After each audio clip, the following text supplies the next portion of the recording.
c'est tout à fait logique que nous nous sentions vraiment encore plus engagés lorsque l'un des nôtres est appelé à assurer la responsabilité, surtout d'une institution aussi cruciale, aussi déterminante que la haute autorité de l'audiovisuel et de la communication.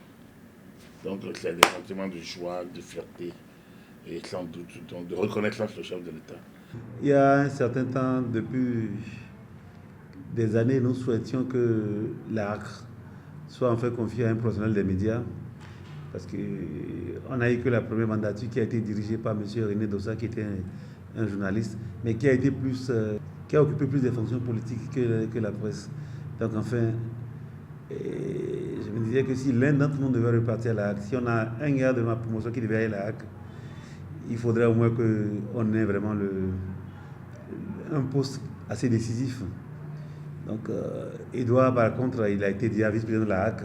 Si Edouard devait revenir à la HAC, on le voit mal revenir en deçà de ce poste de vice-président. L'avènement de M. Loko à la tête donc, de la HAC ne peut pas équivaloir à une sorte de blanc-seing, de carte blanche donnée aux médias, à ceux qui les laissent pour qu'ils fassent n'importe quoi. Non, ils ne peuvent pas faire n'importe quoi, puisqu'ils ont le devoir d'accompagner l'État dans sa politique de protection de la liberté de la presse, mais également la profession dans sa logique de professionnalisation. Edouard Loko, c'est un professionnel avec qui nous avons commencé depuis le début des années 90. On a fait le matin, on a créé le journal Le Matin ensemble, on a créé le journal Le Progrès ensemble, on a créé l'ODEM ensemble, il a occupé différents postes. Donc il connaît tous les problèmes de la presse depuis le début du renouveau, depuis 90 jusqu'à nos jours.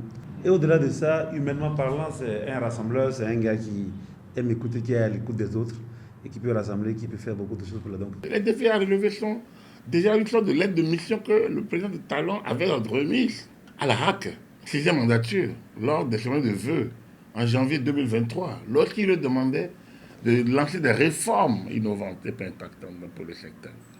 Je pense que cette mandature va hériter de cela à nouveau, mais le défi ici, c'est de rapprocher les professionnels, c'est de concilier les professionnels avec leur organe de régulation. Je pense qu'il y a une très mauvaise compréhension de la HAC qu'il faut corriger. Au moment où l'institution a plus à 30 ans et au moment où nous démarrerons la 31e année, il est important que la HAC travaille à se rapprocher des professionnels des médias, à leur expliquer qui elle est réellement. Beaucoup ne connaissent pas la HAC et beaucoup attaquent à tort l'institution. L'institution fait de son mieux, mais peut faire encore mieux, avec peut-être plus de moyens et plus de stratégies de mobilisation sociale. La HAC, ce n'est pas une instance pour les journalistes, c'est une instance politique. Et c'est souvent par rapport à ça qu'on a fait nos plaidoyers.